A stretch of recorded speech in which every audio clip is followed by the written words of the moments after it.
જય સ્વામિનારાયણ. વહાલા મુક્તો, આજે આપણે શ્રવણ કરવું છે પ્રથમનું 7મું વચનામૃત. આપણે 6ઠું વચનામૃત વાંચ્યું. 6ઠું વચનામૃત હતું સાધન વિવેકનું. આ વચનામૃત છે તત્વ વિવેકનું, સાધ્ય વિવેકનું. સાધન ગમે એટલા હોય પરંતુ સાધ્ય ક્લિયર ન હોય તો અનંત સાધનો બાદ પણ આપણે પામવાનું હોય એ પરફેક્ટ પામી શકતા નથી. 6ઠ્ઠા વચનામૃતમાં મહારાજે કહ્યું કે વિવેકી કોને કહેવાય? તો જે હંમેશા સૌમાંથી ગુણ ગ્રહણ કરે અને સુરવીર થઈને ભગવાનના વચનોમાં મંડ્યો રહે, બીજાના સ્વભાવ ટાળવા કરતાં પહેલાંના પોતાના સ્વભાવ પહેલાં ટાળે, બીજાના દોષો જોવા કરતાં પહેલાં પોતાના દોષો જોઈએ. ગુણાતીતાનંદ સ્વામીની શબ્દોના આધારે કહીએ તો જેવો બીજાનો દોષ ટાળવાનો આગ્રહ છે એવો પોતાના દોષ ટાળવાનો હોય, અને બીજાના દોષ જોવાનો આગ્રહ છે એવો પોતાના દોષો જોવાનો હોય, તો સ્વામી કે કોઈ વાતની કસર ન રહે. આ તમામ કસર કાઢવા માટેનું એ 6ઠ્ઠું વચનામૃત હતું. આના જન્મે આત્યંતિક કલ્યાણ પામવું હોય, છેલ્લો જન્મ કરવો હોય તો આ સાચું જ્ઞાન કોને કહેવાય એના વિવેકનું છે. પ્રથમ આપણે આ વચનામૃતનું શ્રવણ કરીએ. આ વચનામૃત અન્વય વ્યતિરેકનું વચનામૃત છે. સ્વામિનારાયણ હરે, સ્વામિનારાયણ હરે. સંવત 1876ના માક્ષર સુધી 10મીને દિવસ શ્રીજી મહારાજ શ્રી ગઢડા મધ્યે દાદા ખાચરના દરબારમાં બિરાજમાન હતા અને સર્વશ્વેત વસ્ત્ર ધારણ કર્યા હતા અને પોતાના મુખારવિંદની આગળ સાધુ તથા દેશ દેશના હરિભક્તની સભા ભરાઈને બેઠી હતી. પછી શ્રીજી મહારાજ બોલ્યા, જે શાસ્ત્રમાં જ્યાં જ્યાં અધ્યાત્મ વાર્તા આવે છે ત્યાં કોઈને સમજાતી નથી અને ભમી જવાય છે. માટે એ અધ્યાત્મ વાર્તા જેમ છે તેમ યથાર્થપણે અમે કહીએ છીએ. તે સર્વ સાંભળો. જે સ્થૂળ, સૂક્ષ્મ અને કારણ એ 3 દેહને વિશે એકાત્મપણે જે વર્તવું તે એ જીવનું અન્વયપણું છે, અને એ 3 દેહથી પૃથકપણે સત્તા માત્ર જે કહેવો તે જીવનું વ્યતિરેકપણું છે. તથા વિરાટ, સૂત્રાત્મા અને અવ્યાકૃત એ 3 શરીરે સહિત જે ઈશ્વરને કહેવા તે ઈશ્વરનું અન્વયપણું છે, અને એ 3 શરીરથી પૃથકને સત્તા માત્રપણે કહેવા તે ઈશ્વરનું વ્યતિરેકપણું છે. તથા માયા અને માયાના કાર્ય જે અનંત કોટી બ્રહ્માંડ તેને વિશે વ્યાપકપણે જે અક્ષર બ્રહ્મને કહેવા તે એનું અન્વયપણું છે, અને એ સર્વથી વ્યતિરેક સચ્ચિદાનંદપણે જે અક્ષર બ્રહ્મને કહેવા તે એનું વ્યતિરેકપણું છે. તથા અક્ષર બ્રહ્મ, ઈશ્વર, જીવ, માયા અને માયાના કાર્ય જે બ્રહ્માંડ એને વિશે જે શ્રી કૃષ્ણ ભગવાનને અંતર્યામીપણે કહેવા અને નિયંતાપણે કહેવા તે એ ભગવાનનું અન્વયપણું છે, અને એ સર્વથી પૃથકપણે કરીને પોતાના ગોલોકધામને વિશે જે બ્રહ્મજ્યોતિ તેને વિશે રહ્યા છે એમ જે કહેવું એ ભગવાનનું વ્યતિરેકપણું છે. અને એ પુરુષોત્તમ ભગવાન, અક્ષર બ્રહ્મ, માયા, જીવ અને ઈશ્વર એ જે 5 ભેદ તે અનાદિના છે. ઇતિ વચનામૃતમ ગઢડા પ્રથમ પ્રકરણનું 7મું થયું. વહાલા મુક્તો, આ વચનામૃતમાં 7 શબ્દ અતિ મહત્વના સમજવા જેવા છે. પહેલું તો અન્વય એટલે શું, વ્યતિરેક એટલે શું? તો જેમ દૂધમાં હાકર ભળી જાય, લોખંડમાં અગ્નિ પ્રવેશી જાય, એ રીતે પોતાની મૂળ સત્તાને છોડીને જે બીજામાં પ્રવેશી જવું, ભળી જવું, આને અન્વય કહેવાય. અને મૂળ ઓરિજિનલ સત્તામાં રહેવું એને વ્યતિરેક કહેવાય. બીજો શબ્દ છે અધ્યાત્મ વાર્તા. બ્રહ્મરૂપ થાય એ તે વાસ્તવિકતા બ્રહ્મ અને પરબ્રહ્મની સત્તાને જાણી શકે. એ જે બ્રહ્મ અને પરબ્રહ્મ સંબંધી જે વાતો, આત્મા અને પરમાત્મા, આધ્યાત્મ વિદામ વરહ, શ્રેષ્ઠ કોણ છે? કે જે આત્મા અને પરમાત્માને જાણતો હોય એ વ્યક્તિ શ્રેષ્ઠ છે. અને જ્યારે સમજવાની વાત આવે ત્યારે અધ્યાત્મ શબ્દ એટલે કે આત્મા અને પરમાત્મા, આમ તો કુલ 3 તત્વો છે. એક આત્મા તત્વ છે, બીજું પરમાત્મા તત્વ છે અને ત્રીજી માયા તત્વ છે.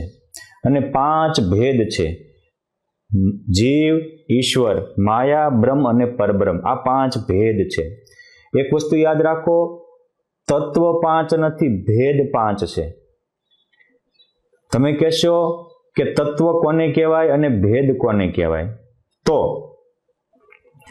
બધે મુક્તે વિકાસ અવસ્થામાં અને પ્રલય અવસ્થામાં, બદ્ધ અવસ્થામાં અને મુક્ત અવસ્થામાં જે પોતાની મૂળ સ્વરૂપને છોડી ન શકે, જે છે એનું મૂળ અસ્તિત્વ ટકાવી રાખે, પ્રલય અવસ્થામાં પણ ટકાવી રાખે અને વિકાસ અવસ્થામાં પણ ટકાવી રાખે, એને તત્વ કહેવાય.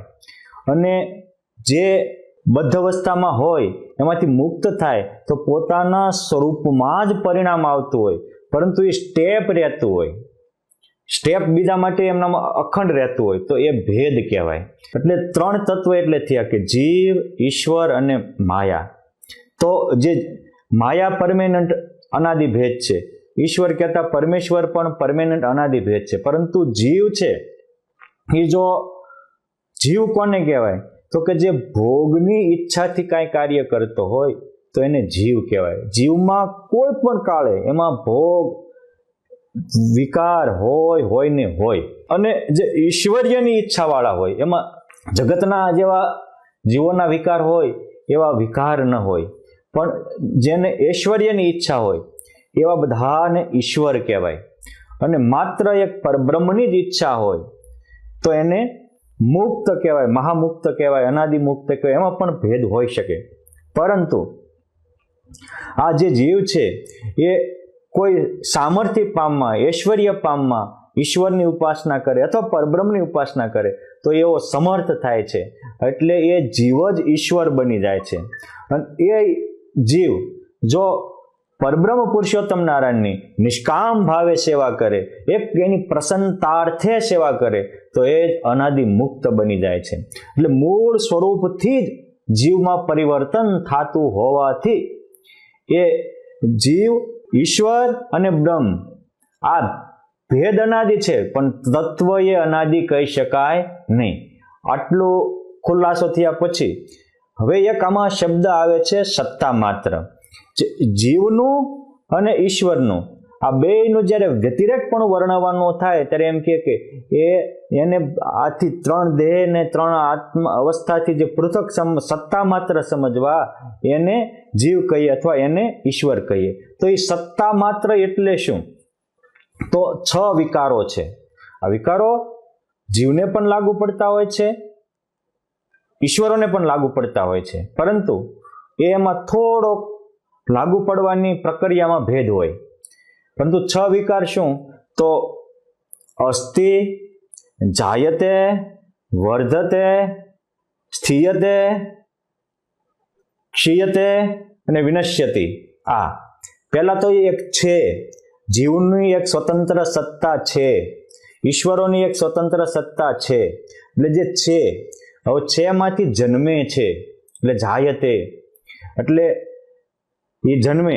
હવે જન્મ હોય તો જાતસ્ય હિ ધ્રુવા મૃત્યુ ધ્રુવા જન્મ મૃતસ્ય ચ. એ ગીતાજીના ન્યાય અનુસાર જન્મેલાનું મૃત્યુ નિશ્ચિત છે. જે જન્મે એ મરે ને મરે એ જન્મે. પુનરપી જનનમ પુનરપી મરણમ પુનરપી જઠરે જયન શયનમ. આ રીતે જન્મ મરણનું ચક્ર એને ચાલુ રહે છે.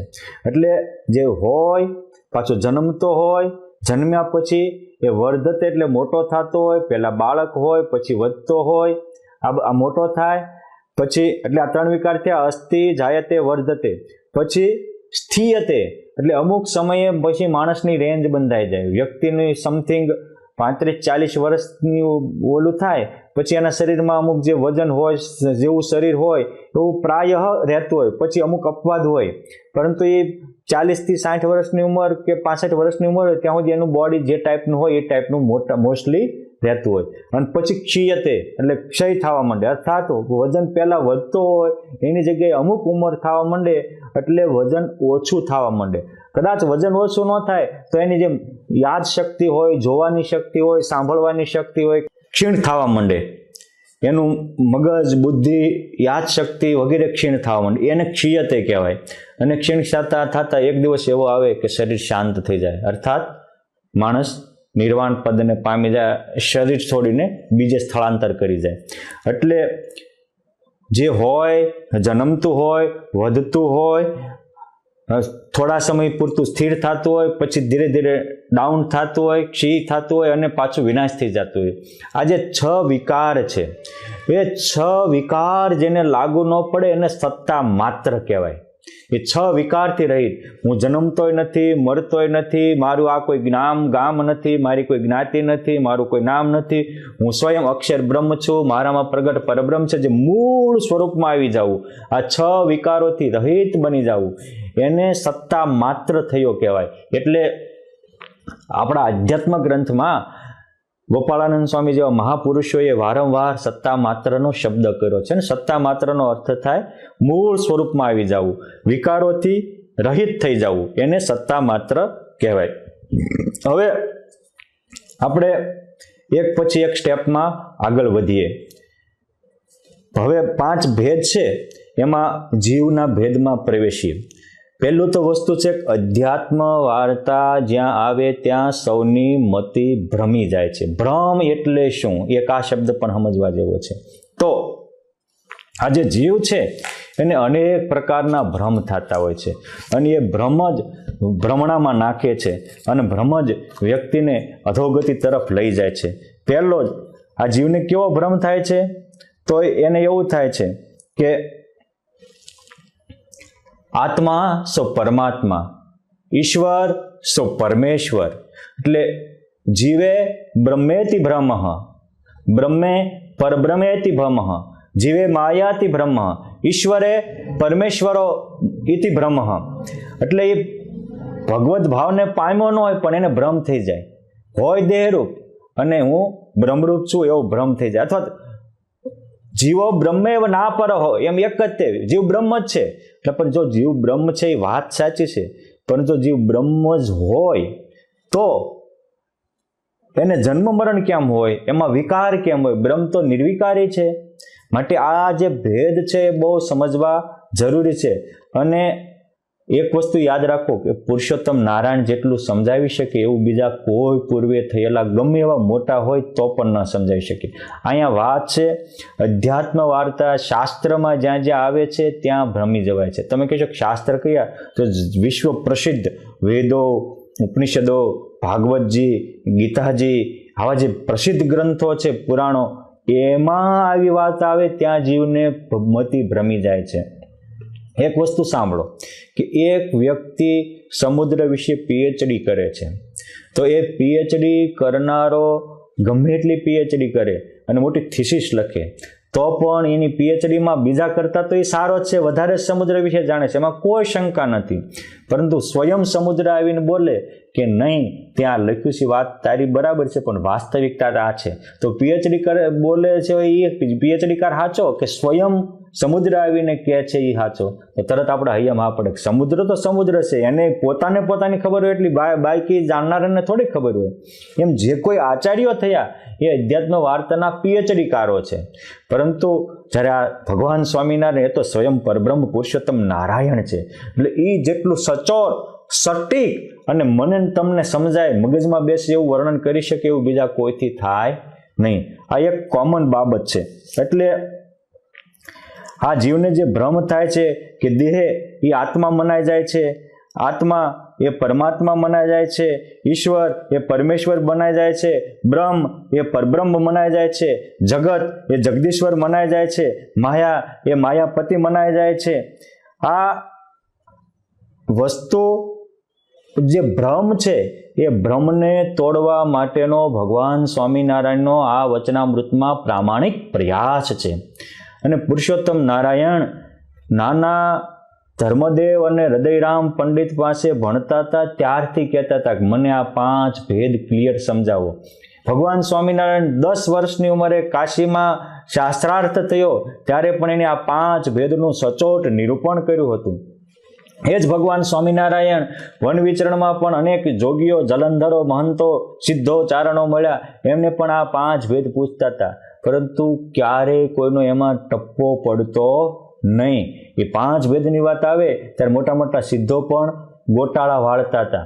અને એટલે ભગવાન બીજા જે હતા, જેમ કે નવલખા યોગી ઉપર આજે જે ત્રિપુરામાં કૈલાસનગરમાં ઉન્નકૂટ પર્વત છે, જેને નવલખા પર્વત તરીકે સદગ્રંથોમાં સંબોધાયો છે, ત્યાં ગયા. ત્યાં 9 લાખ યોગીઓ હતા. એના જીવન પારદર્શક હતા, પરંતુ એને 5 ભેદનું પૂરું જ્ઞાન નહોતું. આચાર શુદ્ધ હતો, સંગ શુદ્ધ હતો, પણ સમજણ શુદ્ધ નહોતી. એટલે પુરુષોત્તમ નારાયણે એમને ઉર્ધ્વ ગતિ આપી, આનું કલ્યાણ કર્યું.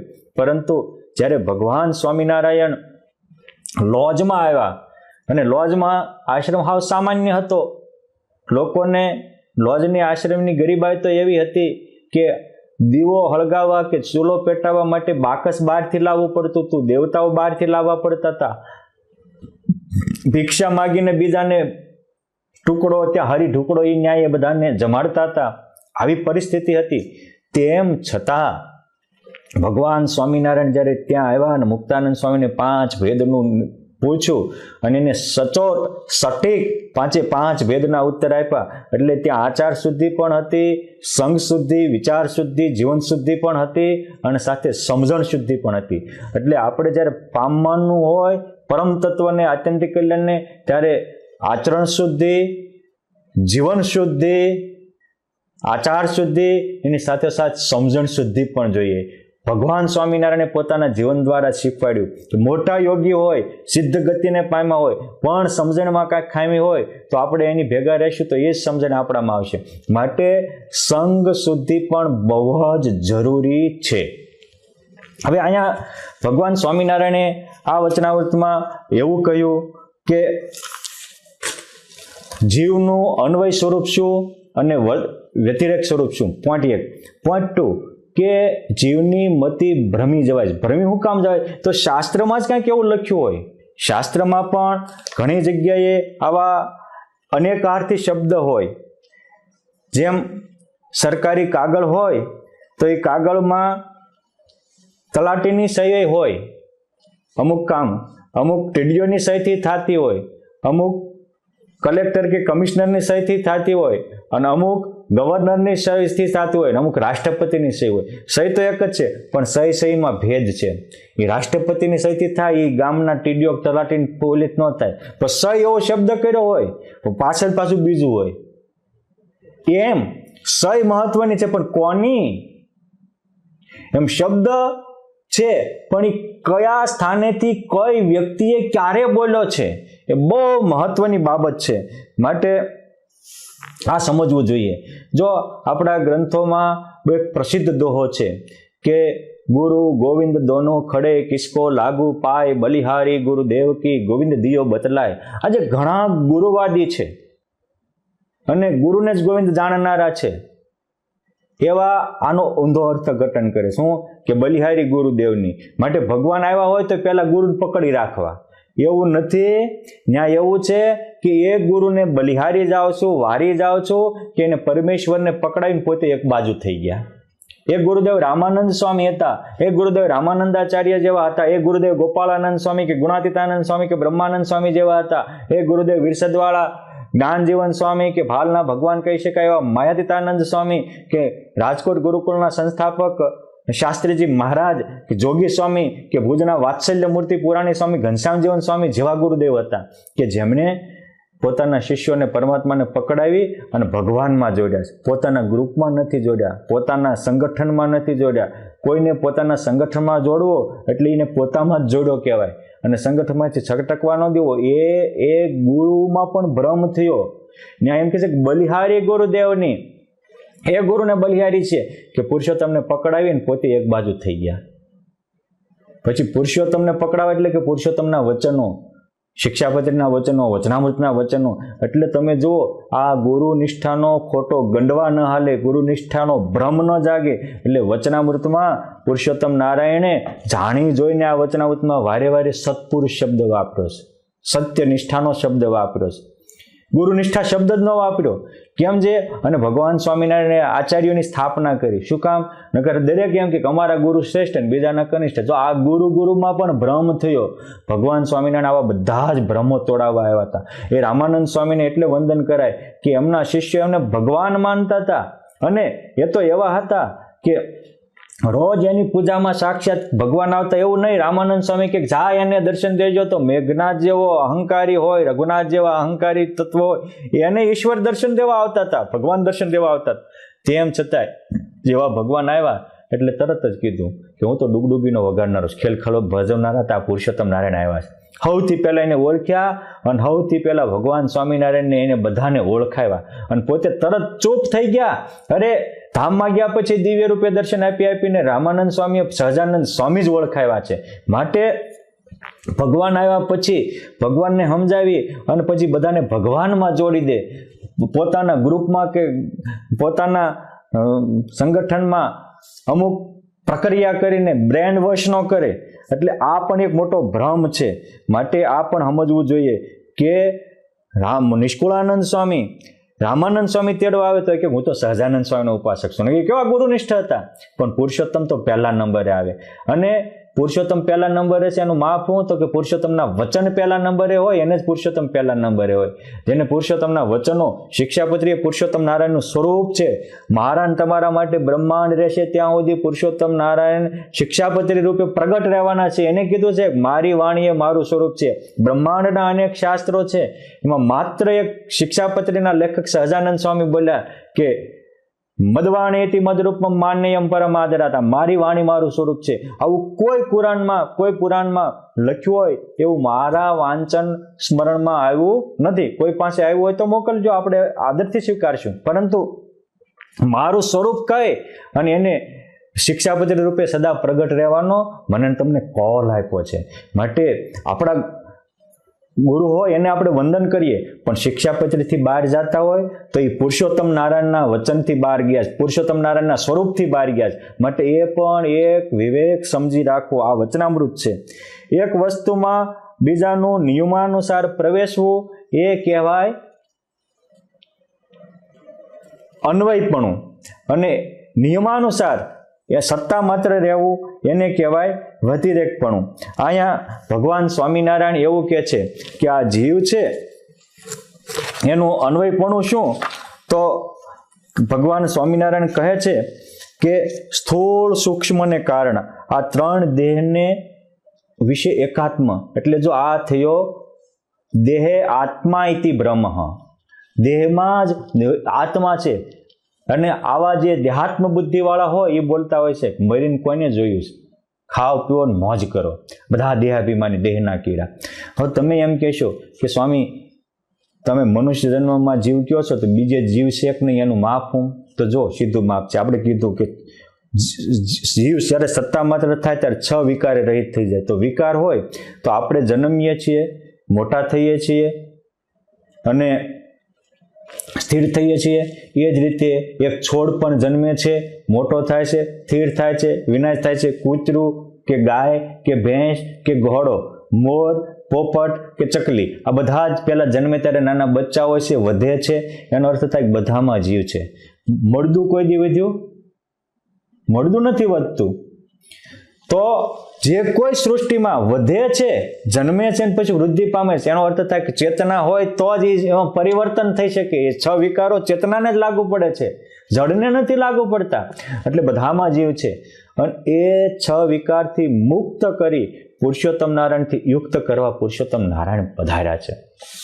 એક વસ્તુ સમજો કે એક ભગવાન માટેનો એક મહિમા સમજવા એક શબ્દ વપરાય છે ને એ છે કર્તુમ અકર્તુમ અન્યથા કર્તુમ સમર્થ. ભગવાન કરવા માટે સમર્થ છે, અકરવા માટે સમર્થ છે, અન્યથા કરવા માટે પણ સમર્થ. આનો અર્થ શું થાય? તો પુરુષોત્તમ નારાયણ પોતાના સંકલ્પ માત્રથી કરોડો બ્રહ્માંડ કરે છે એટલે એ કરતા છે, અથવા બીજા પાસે કરાવે છે એટલે કરતા થકા એ અકર્તા છે, અથવા તો કરે તો છે પરંતુ પોતે નિષ્કામ ભાવે કરે છે અને સૌમાં ઈશ્વરની દ્રષ્ટિથી રાખીને કરે છે. તમે એક વસ્તુ સમજો વાલા મુક્તો, કે ભગવાને આખી સૃષ્ટિ બનાવી છે, એનું માપ હું? તો આખી સૃષ્ટિ એ ભગવાનનું સંતાન છે. અને અધ્યાત્મ માર્ગમાં દરેક સદગુરુ હોય કે આચાર્ય પ્રવરો હોય, બધા એક તો કહે છે કે આ સૃષ્ટિનો એક માલિક છે, બધા એમ કહે છે. પણ જૈનવાળા કહે છે કે અમારા જે કોઈ અરિહંતનાથ છે, તીર્થંકરો છે, એ સૃષ્ટિના માલિક છે. ખ્રિશ્ચનો એવું કહે છે કે જે અમારા આદિપુરુષ છે એ સૃષ્ટિના કર્તા છે. એ જ રીતે ઇસ્લામો એવું કહે છે કે અમારે જે પેગંબરો ખુદા છે એ જગતના સર્જનહાર છે. એ જ રીતે શિવ ઉપાસી શિવને જ પરમ તત્વ માનશે અને આનાથી સૃષ્ટિનું સર્જન માનશે. જગદંબાના ઉપાસકો જગદંબા થકી સૃષ્ટિનું માનશે. બધા એવું જ માને છે કે અમે જેને માનીએ છીએ એ સૃષ્ટિના કર્તા છે. હવે વસ્તુ સાંભળો, સમજવા જેવું પોઈન્ટ કે તમે જેને જે ઈષ્ટ માનતા હોય, જે માતાજીને માનતા હોય, બધાને મારે વંદન છે. પરંતુ તમારા જ ઈષ્ટદેવ આખી સૃષ્ટિના કરતા હોય તો બધા જ સૃષ્ટિના માલિક, જે કોઈ સૃષ્ટિમાં જે કોઈ માનવ જાતિ છે એ તમારા ઈશ્વરના સંતાનો થયા ને.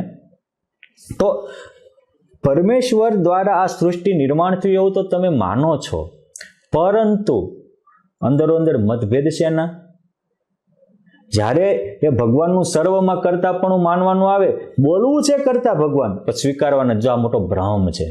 એટલે એ ઇસ્લામ એમ કહે છે કે જે અમારે ખુદાને માને, મોહમ્મદને માને, પેગમ્બરને માને એ જ પાક છે, બાકી નપાક છે, અને એને મારવામાં વાંધો નહીં. લ્યો તો તમે તમારા ભાઈઓને મારો છો. એવી રીતે કોઈ પણ ઈશ્વરના નામે વિવાદ કરનારો વ્યક્તિ પરમાત્માને કરતા સ્વીકારતો જ નથી, પોતાના ઈષ્ટદેવને એ સૃષ્ટિના કરતા માનતો નથી, અને મને તમને ભ્રમમાં નાખે છે. માટે આ બહુ સટીક સમજવા જેવો ઉત્તર છે ભગવાન સ્વામિનારાયણ અહીં કહે છે. એ જ રીતે કોઈ એમ કહેતા હોય કે ભગવાન સ્વામિનારાયણ કરતા છે પણ અમારા ગુરુ પાસે આવો તો જ કલ્યાણ, બીજે જાવ તો કલ્યાણ નથી. ભગવાનને પધરાવેલા દેવો મંદિરોની સેવા કરો તો એમાં કલ્યાણ નથી. તો આ પણ એક મોટો ભ્રમ કરનારો વ્યક્તિ છે. એ બોલે છે કરતા પણ કરતા માનતો નથી. બોલે છે કરતા પણ એની ઈચ્છા પૂર્તિ ન થાય તો એની વાહે પડી જાય છે. તો જે બીજાની પાછળ પડી જાય એ ખુદ કરતા બની ગયો, અને ખુદ કરતા હોય ત્યાં કઠણાઈ જ હોય મારા બાપ. અને એ જે ખુદ જે કોઈ બીજાને દુઃખ દેવા મંડી પડે છે એ ખુદ કરતા થઈ ગયો. અને આ સૃષ્ટિનો નિયમ છે કે તમે જે બીજાને દુઃખ દેતો હોય સ્વયં દુઃખી થાય અને એ બધે દુઃખ ફેલાવે છે. આ દુનિયાનો નિયમ છે કે જે ભયભીત હોય એ બીજાને ભય ફેલાવે છે. જે વ્યસની હોય એ વિશ્વમાં વ્યસન ફેલાવે છે. જે વિકારી હોય એ વિશ્વમાં વિકાર ફેલાવે છે. અને જે ભક્ત હોય એ સર્વમાં ભગવત ભાવ ફેલાવે છે. ભગવાનના કર્તૃત્વનો સ્વીકાર ફેલાવે છે. પરસ્પર પ્રેમ, આત્મીયતા અને સ્નેહના ઝરણા વહાવે છે. માટે આપણે જેને સેવીએ છીએ એ કેવા છે? ભગવાનને કરતા માને છે કે એની ઈચ્છા પૂર્તિ ન થાય અને એનું ન માને તો એની વાહે પડી જાય છે. જે બીજાની વાહે પડી જતો હોય એના વાહે તમે ફરતા નહીં, નકર મરશો, તરશો નહીં. આ નિયમ છે. એટલે ભગવાન આખી સૃષ્ટિ બનાવે છે એ બીજા માટે બનાવે છે, એટલે એ વારો તારો નથી કરતા. તમે જો ભગવાન જૈન હોય કે ખ્રિશ્ચન હોય, શીખ હોય કે બૌદ્ધ હોય, શિવપંથી હોય કે વૈષ્ણવપંથી હોય, શક્તિ ઉપાસક હોય કે XYZ યહૂદી હોય, બધાને ભગવાન હરખું પાણી આપે છે, હરખો પવન આપે છે, હરખું પ્રકાશ આપે છે, હરખો ફરવા આકાશ આપે છે, હરખા મેહુલા વરસાવે છે. અને દરેકને ભગવાનનું પ્રક્રિયા કરીને શરીરમાં લોહી પણ સરખું બનાવે છે. એનો અર્થ થાય કે ખરેખર ભગવાન સૌને પોતાના સંતાન માને છે, એટલે ભગવાન બધાની સરખી સેવા કરે છે. પણ વાંસલાવાળા પોતાનું કુંડાળું મોટું કરવા, પોતાનો અહંકાર પોષવા આ બધી જ વિકૃતિઓ ફેલાવતા હોય છે. માટે બચવું હોય તો આવા વિકૃત માણસથી બચજો અને પરમાત્માની સ્વીકૃતિ કરજો. ત્રીજો પોઈન્ટ છે અન્યથા કરતું. અન્યથા કરતું એટલે શું? તો જે કોઈથી ન થાય એવું કરી શકે. ઘણીવાર કોકને કરવું હોય તો રોકી પણ શકે. ઘણીવાર કોકને ન કરવું હોય તો પણ એની પાસે કરાવી નાખે. દુર્યોધન બોલ્યો તો કે પાંડવોને હોવાની અણીવાય જગ્યા ન આપો. ત્યારે કૃષ્ણ ભગવાન ગયા પછી બધાએ પૂછ્યું, સુકવની બધાએ, એટલે આવું હું કામ બોલ્યો? હોવાની અણી જેટલું તે કે બોલવું નહોતું, બોલાવાઈ ગયું. આ તકલીફ થાય. એ ભગવાનને કરવું હોય એમ થઈને ઊભું રહે અને પછી મરવાનો વારો આવે. એટલે જ્યારે આપણા કર્મના ચકડા માથે ઘૂમતા હોય ત્યારે આપણે ઘણીવાર ખોટા નિર્ણયો લેવાઈ જાય. ત્યારે ભગવાન કોઈ દી ખોટા નિર્ણય લેતા નથી. ભગવાનનું કોઈ પણ વિધાન દયા વગરનું હોતું નથી અને ભગવાનના વિધાનમાં ક્યારેય ભૂલ હોતી નથી. એવો એ પરમ કૃપાળુ પરમાત્મા છે. આજ આપણે એની વાત, એ અન્યથા કરતો એટલે શું? તો જે કોઈથી ન થાય એવું કરે. જેમ કે આ વડતાલમાં મંદિરમાં એક ગણના મુજબ 222 નાના મોટા પૂતળા છે. એ બધા પથ્થરના પૂતળા હતા. બ્રહ્માનંદ સ્વામીને સાથે લઈ ભગવાન સ્વામિનારાયણ જોવા ગયા અને કહે છે કે બહુ પૂતળા હારા. બ્રહ્માનંદ સ્વામી કે પૂતળા તો હારા છે, પણ પરમાત્મા ક્યાં? પરમાત્મા હોય તો પ્રાણ પૂરે. અને એ જ વખતે ભગવાને આમ હોટી અડાડી તો પૂતળા સર્વે નાચવા લાગ્યા, પ્રગટ પ્રભુને પ્રતાપ, આકાશે દેવ જોવા આવ્યા છે. આમ જડને ચેતન કર્યા અને એ વડતાલના મંદિરમાં પૂતળાઓ પણ ચેતનવંતા થાપ્યા. એ તમે કહેશો કે અન્યથા કરતું છે. ના, એવું તો બીજા પણ કોઈ શક્તિ હોય એ પણ કરી શકે, જગદંબા પણ કરી શકે, ઈશ્વરો પણ કરી શકે, ભગવાન ભોળોનાથ પણ કરી શકે. અરે મળદું હોય એને બેઠું કરવું એ પણ બીજા કરી શકે. જેમ બમરોલીના ગિરધરભાઈ તેમના ધર્મપત્ની રતનબા સાથે એમના પિયરથી તેડીને પાછા પોતાના ગામમાં આવતા હતા. રસ્તામાં રાત પડી, અજાણ્યો પ્રદેશ હતો એટલે વગડામાં એક કોઈ ભાઈનું ઘર આવ્યું, ઝૂંપડું, અને ત્યાં રોકાયા. હવે એ પ્રાંતના એક ધુતારા, આપણે એને આતંકવાદી કહીએ, ગુંડા કહીએ, એવું તત્વ હતું. એ મેલી નજર પત્ની રતનબા ઓળખી ગયા, પણ કરવું શું? હવે બીજો કોઈ રસ્તો નહોતો. વહેલી સવારે ઉઠીએ નીકળી ગયા અને ઓલો સવારે જાગ્યો અને પોતાના આંગણે આવેલા વ્યક્તિઓ આવી રીતે ભાગી ગયા. એને તો એમની સાથે દુર્વ્યવહાર કરવાની ભાવના હતી અને આ નીકળી ગયા. એટલે પાછળ એને સાથીઓ સાથે ઘોડેસવાર સાથે ગયા. આ લોકો સવારમાં સૂર્યોદય થતાં એક નદીને કાંઠે સ્નાન કરી અને પાછળ શિવાલય હતું એ દેવાલયમાં પૂજા કરવા બેઠા. ત્યાં મારતા ઘોડે પહોંચી ગયા. આને લોકોએ દેવાલયનું દરવાજો તો બાંધ્યો, પણ જૂનું દેવાલય હતું, પાટું માર્યું, તૂટી ગયો અને સીધા ગિરધારભાઈને આવીને ભડાકો કરી નાખ્યો. એના ધર્મપત્ની બી ગયા. મૂળ મંદિરમાં જઈને વાંચી દીધું અને કહે છે કે હે નાથ, આ રસ્તા વચ્ચે અમારી શું પરિસ્થિતિ છે? એ જ વખતે સેકન્ડના 6 ભાગમાં ભગવાન સ્વામિનારાયણ પ્રગટ થયા. રતનબાને માથે હાથ મૂકીને કહે છે કે બેટા રતન, ચિંતા કરતી ને, હું તારી સંગાથે છું. અરે પ્રભુ, પણ આ 4 ગુંડા લોકો, મહારાજ કે ચિંતા કરવા દરવાજો, અરે પ્રભુ ખોલાતો હોય છે, મારા પતિને મારી નાખ્યો. ભગવાન સ્વામિનારાયણે દરવાજો ખોલ્યો, આમ સહેજ કરડી નજર કરી. ત્યાં ચારેય જે રીતે મોટા મંદિરોના દરવાજા પાસે પરોળ્યા હોય એવા પથ્થર જેવા જડ બની ગયા. ચેતના ચાલી ગઈ, ખાલી દ્રષ્ટિ માત્રથી ચેતના ચાલી ગઈ. અન ગિરધરભાઈ સામે કહીને આમ જ્યાં અમે દ્રષ્ટિ કરી તો એમાં ચેતના આવી, એવું ઉઠાથી હાલતા થઈ ગયા. આ જો ઓલા 4 ગુંડા ચેતનવંતા હતા, એને જડ કરી દીધા. ઓલું મળદું હતું એ અચેતન હતું, એને પાછું ચેતનવંતું પ્રાણ પૂરીને કરી દીધું. આવું બીજા પણ કરી શકે. ભગવાન સ્વામિનારાયણ જ કરી શકે નહીં, એ તો કરુણામૂર્તિ છે, એ તો કરે જ, પણ બીજા પણ કરી શકે. તો લક્ષણ એવું હોવું પડે કે અવ્યાપ્તિ અને અતિવ્યાપ્તિથી રહિત હોવું જોઈએ, તો એ બીજે પણ કરે. તો શું? તો જો જીવનું લક્ષણ શું છે, તો ભગવાન સ્વામિનારાયણે શિક્ષાપત્રીમાં પણ લખ્યું છે, ગીતાજીમાં પણ લખ્યું છે કે અણુ સૂક્ષ્મો ચિદરૂપો જ્ઞાતા વ્યાપ્ય ખિલામતણું. જીવ કેવો છે? તો કે અણુ સરખો છે, ચિદરૂપ છે, અછેદ્યાદિ લક્ષણ છે, અછેદ્ય અભેદ્યાદિ લક્ષણ. જે અણુ જીવને 16 વર્ષનો કિશોર ચૈતન્ય મૂર્તિ કરી દેવો, એ પુરુષોત્તમ નારાયણનું અન્યથા કરતું છે. અને એ માત્ર જેની ઉપર કૃપા કરે એને જે ચૈતન્યની મૂર્તિ બનાવી દે છે. અને ચૈતન્યની મૂર્તિ બની જાય પછી એને માયા મારી ન શકે, કાળ પરાજિત કરી ન શકે, કર્મ એને લોપી ન શકે, એ કાલાતીત થઈ જાય, માયાતીત થઈ જાય, ગુણાતીત થઈ જાય. અને આવી રીતે ભગવાન સ્વામિનારાયણને એક બેન એની લાખો સંતો ભક્તોને કાલાતીત, ગુણાતીત, માયાતીત કરી દીધા. એ પુરુષોત્તમ નારાયણનું અસાધારણ લક્ષણ છે. એટલે અક્ષરધામના મુક્તો જેવા ભગવાન છે એવા જ એમના ભગવાન જેવા જ આકાશ છે, ભગવાન જેટલી જેની આયુષ્ય છે, ભગવાન જેવી જેની અલૌકિક સામર્થ્ય છે, ભગવાન જેવી દિવ્ય દ્રષ્ટિ છે. તે મુક્ત સર્વે વળી જાણો સમર્થક એવા બ્રહ્માંડ કોટી ઉપજાવી શકે છે. એવા દલપતરામે કહ્યું એમ કરોડો બ્રહ્માંડ વળી જાણે થવાનું થયું તે પણ સર્વકાળ. આવી રીતે જે અલ્પ અણુ જેવા જીવને ભગવત ભાવને પમાડી દેવો એ પુરુષોત્તમ નારાયણનું અન્યથા કરતું છે. અને માત્ર એની કરુણા કરીને જ થાય છે. માટે આપણે આખીર અનાદિ મુક્ત થવા માટે પુરુષોત્તમ નારાયણની શરણાગતિ સ્વીકારવી એ અનિવાર્ય છે. હવે અહીંયા ભગવાન એવું કહે છે કે સ્થૂળ સૂક્ષ્મને કારણ આ 3 દેહને વિશે કહેવું. અર્થાત સ્થૂળના, સૂક્ષ્મના કે કારણના જે કોઈ ધક્કા લાગે એ આપણને લાગતા હોય તો આપણે દેહરૂપ છીએ, આપણામાં દેહાત્માનો ભ્રમ છે. જેમ મને ખબર છે, અમે લગભગ 94ની સાલમાં એક ગામમાં, બધું મને ગામ નામ ઠામ યાદ છે, પણ એમનો એક દીકરો મરી ગયો. આ ડાકોર પાસેનું ગામ હતું. તો એના મા બાપ એટલા પાગલ બની ગયા કે એ દીકરા પાછળ બીજે દિવસે એની મા મરી ગઈ અને 5મે દિવસે એના બાપ મરી ગયા. બહુ પ્રસિદ્ધ વાત છે. ધોળકામાં જગન્નાથ પંડિત હતો, મહાવિપ્ર હતો, અતિ કેટલાને ભણાવનારો, 10,000 વિદ્યાર્થીઓ ભણતા હતા, પણ એનો દીકરો અહીંયા તેલના ટાંકામાં પડીને ગુજરી ગયો. તો એની પત્ની પાછળ આત્મહત્યા કરી, એને પણ આત્મહત્યા કરી. તો આ બધા દેહાત્મ બુદ્ધિવાળા કહેવાય. દીકરો તો યુવાન નરસિંહ મહેતાનો મરી ગયો હતો, પણ એને કીધું કે જે ગમ્યું જગદગુરુ દેવ જગદીશને.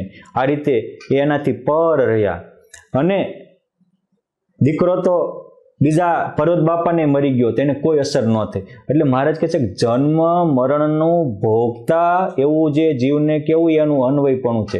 હું મરી જઈશ, હું જન્મીશ, આવું કહેવું, અથવા તો સુખ દુઃખથી યુક્ત કહેવું, એ જીવનું અન્વયપણું છે. આ ભગવાન સ્વામિનારાયણે પ્રથમના 78માં અને સારંગપુરના 5મામાં પણ આ વાત કરી છે.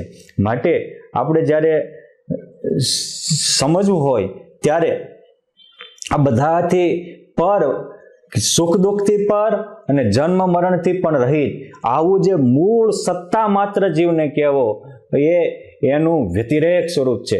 એટલે આપણે પણ કંઈક કરતા હોઈએ અને આ જગતમાં સુખ દુઃખ તો આવવાના જ, અને જન્મા છે મરવાનું હોય જ. અને જો ભક્ત હોય કે અભક્ત હોય, બધાને માથે જન્મ મરણ તો લાગુ છે જ, અને રોગ પણ અમુક ટકા લાગુ હોય જ છે. પરંતુ ભક્તને વિશેષતા શું છે તો કે થાય એમાં ભગતથી રહી શકે. જેમ નરસિંહ મહેતાના ધર્મપત્ની ધામમાં ગયા તો એ ભલું થયું, ભાંગી જંજાળ સુખે ભજો છો શ્રી ગોકાળ એમ કરીને હરિ ભજો ભાઈ, હરિ ભજો એમ કરીને સ્થિતિ. એ જે એના પ્રસંગમાં જે ધીરજ રાખવી, ધીરતા અને સ્થિરતા રાખવી, એ પોતે પોતાના સ્વરૂપમાં આવ્યો કહેવાય, સત્તા માત્ર રહ્યો કહેવાય. આપણું કેમ સમજવા જેવો પોઈન્ટ ન્યા છે કે ભાઈ આપણે એ રીતે રહી શકીએ છીએ કે નથી રહી શકતા. આપણે કંઈક નાનો મોટો પ્રસંગ આવે તો અહીંયા તો સુખ દુઃખના ધક્કા લાગે જ, અને એ સમય આવે ત્યારે જે ક્ષમતા રાખવી એને સમજણ કહેવાય. સમય આવે ત્યારે જે દઢતા રાખવી એને સમજણ કહેવાય. માટે સમય ઉપર જે સ્થિર રહી શકે એ સત્તા માત્ર વ્યતિરેક સ્વરૂપે આવ્યો કહેવાય. હવે આટલું આપણે જીવનું સ્વરૂપ સમજ્યા. ભગવાન સ્વામિનારાયણે પણ આ વસ્તુ કહી છે અને ભક્ત ચિંતામણીમાં પણ આ વસ્તુ લખાણી છે.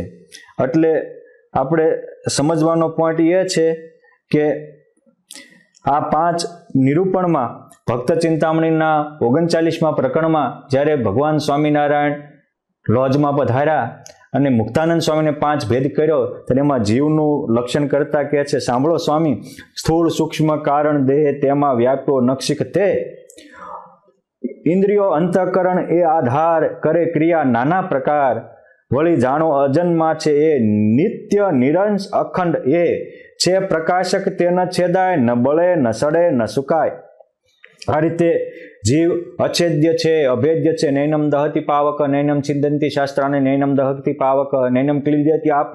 એને પાણી બોળી શકતો નથી, અગ્નિ સળગાવી શકતો નથી, શસ્ત્ર છેદી શકતો નથી. આપણું મૂળ સ્વરૂપ છે આત્માનું, અને પોતે ક્ષેત્રજ્ઞ છે. આત્મા ચેતન છે, જ્ઞાન સ્વરૂપ છે. વિશેષત કહીએ તો જડ અને ચિદ આ 2 તત્વો છે. જે અચિદ હોય તેમાં લેશ પણ ચૈતન્ય હોતું નથી, માટે તેને જડ કહેવાય. ચેદ એટલે જેમાં જ્ઞાન છે, પ્રકાશ છે, અહમ એવો બોધ છે. આ બોધ માત્ર આત્મામાં જ હોઈ શકે છે, માટે આત્મા જ્ઞાન સ્વરૂપ છે અને જ્ઞાનવાન પણ છે.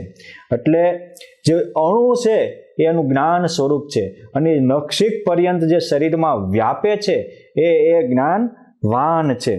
માટે જે એની શક્તિ છે એ પોતાની જ્ઞાનવાનપણું છે, જ્ઞાન શક્તિ દ્વારા જ નખશિક સમગ્ર શરીરમાં વ્યાપે છે. પછી દેહ કોઈ પણ હોય માણસનો હોય, પશુનો હોય, પંખીનો હોય. એટલે ભગવાન સ્વામિનારાયણ કહેતા કે આ જીવ જેવા દેહમાં જાય એવો પોતાને માની લે છે. હાથીના દેહમાં જાય તો પોતાને હાથી માની લે છે, અને ઝાડના દેહમાં જાય તો ઝાડ માની લે છે, અને વડના કે લીમડાના દેહમાં જાય તો હું લીમડો છું આવું માની લે છે. આવું એનું જ્ઞાન વિકારવાન છે. એટલે જીવનું સ્વરૂપ નિર્વિકારી છે, પરંતુ એનું જ્ઞાન વિકારવાન છે. એટલે જ્યારે પરમાત્માને પામે ત્યારે જ્ઞાન પણ નિર્વિકારી થઈ જાય છે. અને માયા છે એ સંપૂર્ણ વિકારવાન છે, જ્યારે પરમાત્મા છે એ સંપૂર્ણ સ્વરૂપથી અને શક્તિથી બે પ્રકારે નિર્વિકારી છે. આ એનો ભેદ છે. માટે આટલું સમજ્યા પછી આપણે એ સમજવું પડે કે ભગવાન સ્વામિનારાયણ કહે છે ગમે તેવી પરિસ્થિતિમાં પોતાનો આત્મભાવ ભૂલાય નહીં, એને જ પરિપક્વ જ્ઞાન કહેવાય. જ્યાં સુધી દેહને પોતાનું રૂપ માને છે ત્યાં સુધી એની સર્વે સમજણ વૃથા છે. અને આ પ્રશ્ન પણ પૂછ્યો ત્યારે ભગવાને કીધું કે જેમ સમુદ્રમાં તમામ નદીઓ ઠલવાય છે એ જ રીતે દેહરૂપમાં તમામ દોષો આવે છે, અને જે બ્રહ્મરૂપ માને એમાં તમામ સદ્ગુણો આવે છે. માટે દેહ ભાવ મૂકી અને બ્રહ્મભાવ કેળવવો. અને આ કેળવવા માટેની પ્રક્રિયા શું? તો અંધારાને ટાળવા કરતાં અંજવાળું કરો, અંધારું એની મેતે વહી જાય છે. એમ હું જ અક્ષર બ્રહ્મ છું, મારામાં પ્રગટ પરબ્રહ્મ છે, હું મુક્ત છું, પુરુષોત્તમથી યુક્ત છું, અનંત મુક્તથી યુક્ત છું. આવી રીતે અનંત સતત મનનને નિધિધ્યસન કરો તો ત્યાં સુધી પહોંચી જવાય છે. જેમ કાષ્ઠમાં અગ્નિ રહ્યો છે તે નજરે દેખાતો નથી, તેમ આ જ જીવ શરીરમાં રહ્યો છે, આખા શરીરમાં એ જ પ્રકાશે છે. શરીરમાંથી જતા શરીર શબ થઈ જાય છે, પણ એ દેખાતો નથી.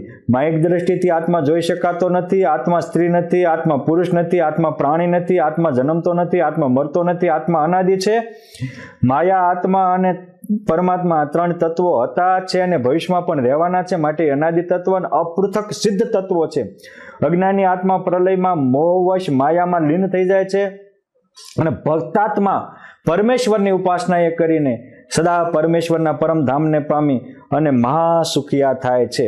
એટલે આટલો આત્માનું લક્ષણ કર્યા પછી હવે આપણે ઈશ્વરનું નિરૂપણ કરીએ. ઈશ્વરનું નિરૂપણ કરતા ભગવાન સ્વામિનારાયણ એવું કહે છે કે વિરાટ સૂત્રાત્મન અવ્યાકૃત આ ત્રણ શરીરે સહિત જે ઈશ્વરને કહેવા તે ઈશ્વરનું અન્વયપણું છે, અને એ ત્રણ શરીરથી પૃથક સત્તા માત્ર કહેવાય ઈશ્વરનું વ્યતિરેકપણું છે. જો સત્તા માત્ર શબ્દ જીવમાં ઈશ્વરમાં બંનેમાં આવ્યા છે. જીવને સ્થૂળ સૂક્ષ્મને કારણ આ ત્રણ દેહ છે, તો ઈશ્વરને વિરાટ સૂત્રાત્મન અવ્યાકૃત આ ત્રણ દેહ છે. જીવને જાગ્રત સ્વપ્ન અને સુષુપ્તિ આ ત્રણ અવસ્થા છે. ઈશ્વરને ઉત્પત્તિ સ્થિતિ પ્રલય આ ત્રણ અવસ્થાઓ છે. પરંતુ સમજવા જેવો પોઈન્ટ એ છે કે ઈશ્વર સર્વજ્ઞ છે, જીવ અલ્પજ્ઞ છે.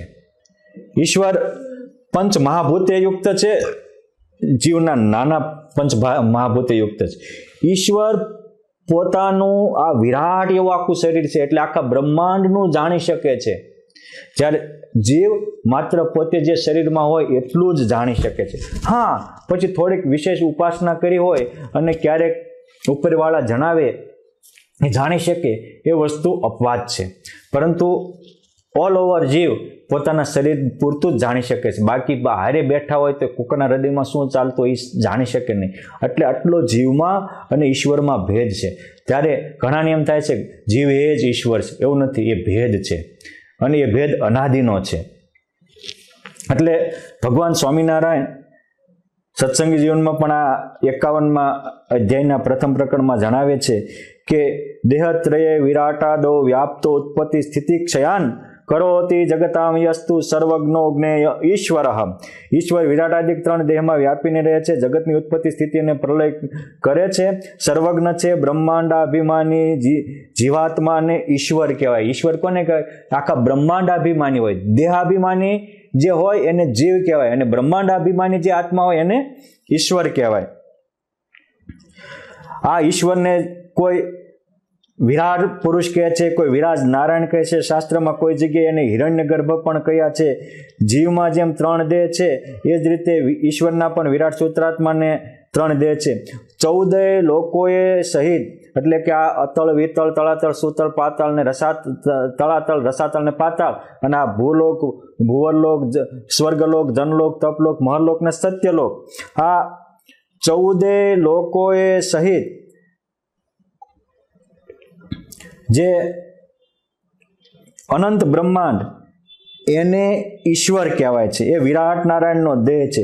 ના વિરાટ નારાયણના દેહમાં કારણ રૂપે 24 તત્વો રહ્યા છે. એ જે વિરાટ નારાયણના દેહમાં જે કારણ રૂપે 24 તત્વ છે એ એનું સૂક્ષ્મ દેહ છે. અને એ જેમ વડલામાં ના બીજમાં વડલો સમાયેલો હોય છે, શેરડીના બીજમાં શેરડી સમાયેલી હોય છે, ગુલાબના બીજમાં ગુલાબ સમાયેલું હોય છે, દૂધમાં ઘી હોય છે, એવી રીતે જે ઈશ્વરના સૂત્રાત્મા અને વિરાટ આ બંને દેહમાં એના કારણભૂત શા માટે નહીં દેહ આવ્યો, એ જે કારણરૂપ બીજ રૂપે રહ્યું એ એનું અવ્યાકૃત શરીર છે. આપણું પણ જીવનું પણ જો આ પૃથ્વી જળ તેજ વાયુ આકાશ આ પંચ મહાભૂતનું દેહ સ્થૂળ દેહ છે. 5 જ્ઞાનેન્દ્રિય, 5 કર્મેન્દ્રિયો, 5 પ્રાણ અને 4 અંતઃકરણ, આ 19 તત્વ એટલે કુલ 24 તત્વ. એ 19 તત્વ એ સૂક્ષ્મ દેહ છે. એટલે સૂક્ષ્મ દેહ 19 તત્વનું, સ્થૂળ દેહ 5 તત્વનું, કારણ દેહ શું તો કે જે અજ્ઞાન, અસત્યમાં સત્યની ભાવના, સ્ત્રીમાં સુખ નથી છતાં સુખ બુદ્ધિ, એ અજ્ઞાન છે, એ જ કારણ દેહ છે. સ્ત્રીને ધનને માટે લાખોના કતલ થઈ છે. આજે પણ જરા જમીનને જોરું, કજિયાના સોરું, આ બધા જ કહે છે, છતાં એની પાછળ જ પોતાની જિંદગી ગુમાવી નાખે છે, વેડફી નાખે. આ જે અજ્ઞાન છે એ કારણ શરીર છે અને એ જીવના ધર્મભૂત જ્ઞાન સાથે જોડાયેલું છે. એટલે જ્યારે ધર્મભૂત જ્ઞાનની પ્રાર્થના કરો, હે મહારાજ મારા ધર્મભૂત જ્ઞાનમાં રહેલું અજ્ઞાન ટાળો, તો પરમાત્મા કૃપા કરી નિષ્કામ ભાવે કરેલી પ્રાર્થના સાંભળીને જીવને એ અજ્ઞાન ટાળે ત્યારે એ બ્રાહ્મી સ્થિતિને પામે. સેમ ઈશ્વરો પણ જ્યારે નિષ્કામ ભાવે પરમેશ્વરની સાધના આરાધનાને ભક્તિ કરે અને એ કે આ અમારા અવ્યાકૃતમાં જે રહેલું અજ્ઞાન છે કે અમે આ ઈશ્વરી આરતી થઈ જઈએ, તો આ બધું જ એ અજ્ઞાન ટાળે તો એ પણ બ્રાહ્મી સ્થિતિને પામે છે. હવે 5 ભેદમાં વસ્તુ સમજો કે જીવ અને ઈશ્વર એ બંને ઉપર જન્મ મરણ છે. આયુષ્માં બહુ ફેર છે પણ જન્મ મરણ તો છે. વચ્ચે માયા છે અને ઉપર બ્રહ્મ ને પરબ્રહ્મ છે. બ્રહ્મ કે પરબ્રહ્મ એમાં સ્ત્રી પુરુષનો ભેદ નથી, એ ભેદ રહિત છે, એ ચૈતન્ય રૂપ છે. ત્યાં મારું તારું નથી, અહમતા મમતા નથી, રાગ દ્વેષ નથી.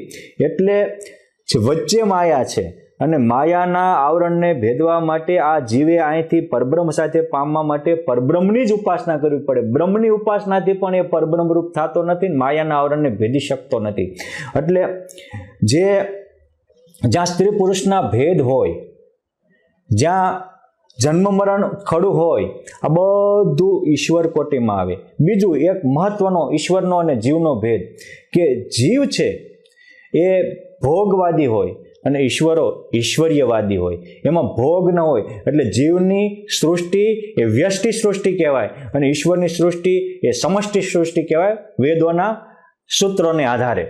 એટલે ત્યાં આ ઈશ્વરના ભેદને સમજવા થોડીક સૃષ્ટિનો ક્રમ સમજીએ તો એક પરમ તત્વ છે કે ઇદમ એકમ આસિત સત્યમ અગ્રે, અગ્રે એક જ એક હતું અને હતા પરમ તત્વ પરબ્રહ્મ પુરુષોત્તમ નારાયણ. એને બ્રહ્મ સામી દ્રષ્ટિ કરી, પછી એમાંથી એક મુક્ત ઊભો થયો અને એ મુક્ત મહામાયા સાથે જોડાણો. જ્યારે પ્રલય અવસ્થા હતી ત્યારે જીવ માયામાં લીન થયા હતા અને માયા અક્ષર બ્રહ્મમાં લીન થઈ, એ અક્ષર બ્રહ્મમાંથી પાછી આવી અને એ પુરુષ આ માયા સાથે જોડાણો. આ માયા એ પરબ્રહ્મની શક્તિ છે. મહાપુરુષમાં પણ પુરુષોત્તમ નારાયણની શક્તિ કામ કરે છે. આ જોડાણા અને એ જોડાણમાંથી એટલે મૂળ માયા અને મૂળ પ્રકૃતિ, એને પ્રકૃતિ પુરુષ પણ કે મૂળ પુરુષને મૂળ માયા પણ કે આવી રીતે એને સંબોધતા હોય છે. એમાંથી જોડલા ઉત્પન્ન થયા, એક નહીં અસંખ્ય જોડલા ઉત્પન્ન થયા. એ પ્રધાન એ સ્ત્રી છે અને પુરુષ એ પુરુષ છે. અહીંયા જો સમષ્ટિ સૃષ્ટિ છે એટલે કે સમાન ઈષ્ટિ ઐશ્વર્ય પણ શાસન છે ત્યાં. એટલે ત્યાં ભાઈ બહેનના ભેદ ન હોય. એ સમષ્ટિ સૃષ્ટિ એ બંને જે ઉત્પન્ન થઈ જોડલા જોડાણા અને એમાંથી મહતત્વ થયું, એમાંથી 24 તત્વ થયા. 24 તત્વે મળીને પાછા વિરાટ નારાયણ કર્યા. વિરાટ નારાયણે બ્રહ્માંડની રચના કરી. એટલે જે મૂળ પુરુષને મૂળ માયામાંથી ઉત્પન્ન થયા એ ઈશ્વરીયથી છે. એક વાર પણ કોઈને વિકાર લાગુ પડ્યો, જેમ કે ઇન્દ્ર છે એ ચંદ્રની પત્નીમાં મોહ પામ્યા, કે XYZ એ જેને બ્રહ્માજી છે તો પોતાની દીકરી સાગર સરસ્વતીને જોઈને મોહ પામ્યા, તો આ બધા જ જીવ સૃષ્ટિમાં કહેવાય. ઈશ્વર સૃષ્ટિમાં વિકાર હોય જ નહીં. આવો ભોગ જેવો વિકાર ન હોય, એ ઐશ્વર્યાર્થી છે. એટલે નાના નાના ત્રણખલાથી લઈ અને જે બ્રહ્માદિક સુધીની સૃષ્ટિ એને ભગવાન સ્વામિનારાયણ જીવ સૃષ્ટિ કહે છે. એમાં દેવકોટી અને જીવકોટી બંને આવી જાય છે. પછી વિરાટ નારાયણથી લઈને મહાપુરુષ સુધીની જે સૃષ્ટિ છે, જે ઐશ્વર્યથી ભરેલી છે અને બ્રહ્માંડોનું નિયમન કરી શકે છે, આ બધા જ ઈશ્વરો છે. હવે ઈશ્વરોને પણ જ્યારે પ્રલય થવાનો થાય ત્યારે જીવ તો પોતે અસમર્થ છે, એના માતા પિતા પણ અસમર્થ છે, એટલે એને બચાવતા નથી.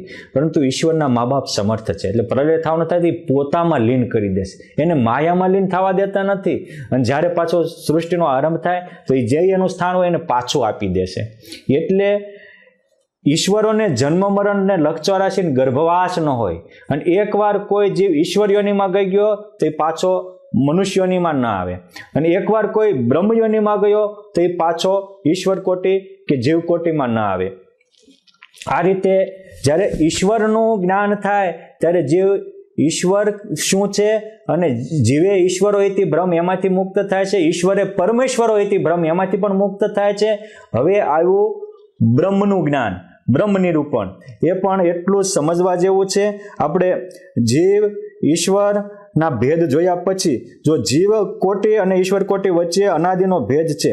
જીવ ફરીવાર સમજાવું છું કે જીવ કોટી અને ઈશ્વર કોટીમાં અનાદિનો ભેદ છે, અને જીવ દેહાભિમાની છે, ઈશ્વર બ્રહ્માંડાભિમાની છે. જીવનું શરીર અલ્પ પંચભૂતનું બનેલું છે, ઈશ્વરનું શરીર પંચ મહાભૂતનું બનેલું છે. જીવનું જ્ઞાન એક શરીર પૂરતું સીમિત છે, જીવ અલ્પજ્ઞ છે, ઈશ્વરનું જ્ઞાન સંપૂર્ણ બ્રહ્માંડમાં છે. એટલે મારા તમારા બધાના સંકલ્પ જાણી શકે છે, એ સર્વજ્ઞ છે, પણ એ પોતા એક બ્રહ્માંડ પૂરતા સર્વજ્ઞ છે, અનંત કોટી બ્રહ્માંડ પૂરતા નથી. જીવ એક શરીરને વિશે વ્યાપક છે, ઈશ્વર સમસ્ત બ્રહ્માંડને વિશે વ્યાપક છે. જીવ એક શરીરનું નિયમન કરી શકે છે, જ્યારે ઈશ્વર સંપૂર્ણ બ્રહ્માંડનું નિયમન કરી શકે છે. જીવ ક્યારેક કાળ કર્મ માયાના પ્રભાવે ઉર્ધ્વ ગતિને પામીને ઇન્દ્રાદિક દેહ ધરે છે, અને ક્યારેક અધોગતિને પામીને કીડા મકોડાના દેહ પણ ધરે છે. જ્યારે ઈશ્વર માયાથી બદ્ધ હોવા છતાંય એની આવી અધોગતિ ક્યારેય થતી નથી. કાં તો એ ઉર્ધ્વ ગતિને પામીને પરમાત્માના પરમ ધામને પામે છે, બ્રાહ્મી સ્થિતિને પામે છે, અથવા તો એનો આયુષ્કાળ પૂરો થાય ત્યારે પરમેશ્વર એમને બીજા ઈશ્વરનો દેહ આપે છે, અર્થાત બીજા બ્રહ્માંડના અધિપતિ બનાવે છે. પંચરાત્ર શાસ્ત્ર કહે છે કે ભગવાન વાસુદેવ નારાયણના 3 સગુણ સ્વરૂપ છે, અનિરુદ્ધ, પ્રદ્યુમ્ન અને સંકર્ષણ. જ્યાં સુધી ઈશ્વરો આ જે સગુણ સ્વરૂપો છે, અર્થાત અનિરુદ્ધ, પ્રદ્યુમ્ન અને સંકર્ષણ, એની ઉપાસના કરે છે ત્યાં સુધી એ ઈશ્વર કોટીમાં જ રહે છે. નિર્ગુણ પરબ્રહ્મ પુરુષોત્તમ નારાયણની ઉપાસના કરે ત્યારે જ માયાના તમને ભેદી અને પરમાત્માને પામી શકે છે. ઈશ્વરો અનંત છે અને જીવો પણ અનંત છે, જ્યારે પરમાત્મા એક જ છે. ઈશ્વર એક બ્રહ્માંડના સર્જક, વ્યાપક અને નિયામક છે, જ્યારે પરમેશ્વર અનંત કોટી બ્રહ્માંડના સર્જક, વ્યાપક અને નિયામક છે. જેમ જીવમાં અને ઈશ્વરમાં ભેદ છે, એમ ઈશ્વરમાં અને પરમેશ્વરમાં ભેદ છે. હું અત્યારે પરમેશ્વરમાં અને ઈશ્વરમાં કેટલો ભેદ છે એ સમજાવી રહ્યો છું કે ઈશ્વરો અનંત છે, પરમેશ્વર એક છે. ઈશ્વર એક બ્રહ્માંડના સર્જક, વ્યાપક ને નિયામક છે, જ્યારે પરમાત્મા અનંત બ્રહ્માંડના સર્જક, વ્યાપક ને નિયામક છે. જીવો જેમ પરમાત્માને આધીન છે, એ જ રીતે ઈશ્વરો અનંત હોવાથી એક પરમેશ્વરને આધીન છે. ઈશ્વર એક બ્રહ્માંડના સર્જક છે અને પરમેશ્વર કરોડો બ્રહ્માંડના વ્યાપક નિયામક છે. જીવો જેમ પરમાત્માને પરાધીન છે, એ જ રીતે ઈશ્વરો પણ પરમાત્માને પરાધીન છે. એટલે શ્વેતાશ્વેતર ઉપનિષદમાં શ્રુતિમાં કહે છે કે તમ ઈશ્વરાણામ પરમમ મહેશ્વરમ તમ દેવતાનામ પરમમ ચ દૈવતમ પતિ પતિનામ પરમમ પરસ્તા તદ્ધામ દેવમ ભુવનેશ મીડ્યમ. પરમાત્માની કૃપાથી અમને બોધ થાય છે કે હે નાથ, વેદો ભગવાન કહે છે કે પરમાત્મા સર્વ ઈશ્વરો અર્થાત વિરાટ નારાયણ, મહાપુરુષ, પ્રધાન પુરુષ, મહામાયા, મહાકાળ, અક્ષર બ્રહ્મ એ સર્વના ઈશ્વરોના ઈશ્વર છે. એ પરમાત્મા જ સર્વ દેવોમાં દૈવત મૂકનારા છે, ઈશ્વરોમાં ઐશ્વર્યને સ્થાપનારા છે. એ પરમાત્મા જ મંગલમાં મંગલકારી છે, સર્વ નિયામકોના પણ નિયામક છે, સર્વ કર્તૃત્વધારીના પણ કરતા હરતા નિયામક છે, સર્વ પતિઓના પણ પતિ છે. અર્થાત આવા જે બ્રહ્માંડાધિપતિઓ છે એના પણ પતિનામ પતિ પરમેશ્વર છે. એ ક્ષર અક્ષરથી પર છે, સર્વના પ્રેરક છે, સર્વના નિયામક છે. 4 વેદ સર્વ શાસ્ત્રો એ જ પરમ તત્વનું સ્તુતિ પૂજન કરે છે. અને પરબ્રહ્મ પુરુષોત્તમ નારાયણની અંતર્યામી શક્તિના પ્રભાવે જ ઈશ્વરો પોતાનું કાર્ય કરવા સમર્થ થાય છે, અન્યથા ક્યારેય થઈ શકે નહીં. એટલે પરમાત્માએ પોતાની અંતર્યામી શક્તિથી વિરાટ નારાયણના જીવમાં પ્રવેશ કર્યો, ત્યારે જ વિરાટ નારાયણ એવું એનું વિશ્વને સર્જન કરવાનું નામ પણ થયું અને કામ પણ થયું. માટે આટલો પરમેશ્વર અને ઈશ્વરમાં ભેદ છે અને જીવ અને ઈશ્વરોમાં ભેદ છે. આટલા પછી માયા તો કોઈમાં વ્યાપતી નથી, એટલે એનું અન્વય વ્યતિરેક સ્વરૂપ હોય નહીં. અને ભગવાન સ્વામિનારાયણે પણ એવી રીતે કહ્યું છે. અને જે અક્ષર બ્રહ્મ છે અને જીવ ઈશ્વર માયા અને માયાના કાર્ય જે બ્રહ્માંડ એમને વિશે જે અંતર્યામીપણે કહેવા અને નિયંતાપણે કહેવા એ ભગવાનનું અન્વયપણું છે. જ્યારે માયા અને માયાના કાર્ય જે અનંત કોટી બ્રહ્માંડ એને વિશે વ્યાપકપણે કહેવા એ અક્ષર બ્રહ્મનું અન્વયપણું છે. એનાથી જુદા કહેવા સચ્ચિદાનંદપણે કહેવા એ અક્ષર બ્રહ્મનું વ્યતિરેકપણું. અર્થાત અક્ષર બ્રહ્મને પણ અમુક માયાની ઉપાધિનો અંશ લાગુ પડે છે, એ વ્યાપક થાય છે. એટલે ક્યારેક એ સમજવા જેવું છે. અને અક્ષર બ્રહ્મના પણ પરબ્રહ્મ નિયામક છે, નિયંતા છે, તારક છે, પ્રેરક છે, પ્રવર્તક છે. ભગવાન સ્વામિનારાયણ મધ્યના 3જા વચનામૃતમાં કહે છે કે ઘણીવાર બ્રહ્મને જ સર્વવ્યાપક કહ્યા છે. શું કામ? એ કરોડો બ્રહ્માંડો કરે છે એટલે. પરંતુ પરબ્રહ્મ તો એ અક્ષર બ્રહ્મના પણ વ્યાપક છે, પ્રેરક છે, આધાર છે અને કારણ છે.